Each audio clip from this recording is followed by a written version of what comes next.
umefanikiwa, sio kwamba bado hapo. Kuna mahali ambapo shetani alikuwa ametega mtego. Walikuwa wanaloga usiku, walipokuwa wanaloga usiku, akapita yeye pasipo kujua hapo, vile vitu vikaingia kupitia miguu. Sasa hatafanikiwa huyo mchawi aliyetaka kuondoa maisha ya mama huyu, aliyetaka kuua maisha ya mama huyu. Kwa jina la Yesu Kristo, miguu yako inafungua, miguu yako inafungua. Shoti la radi la umeme unapita kwenye miguu, unapita kwenye mwili kwa jina la Yesu Kristo.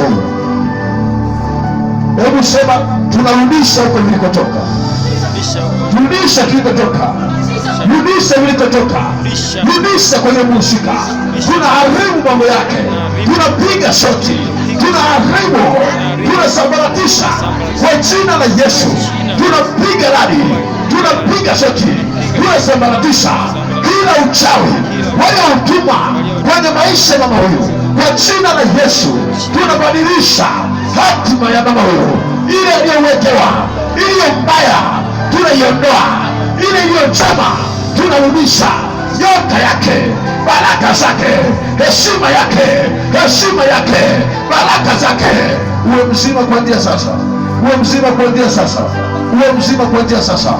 Uwe uchawi utakuweza, uwe uchawi waliochimbia kwenye mchanga, wakasema wakipita utanasa, utaharibikiwa.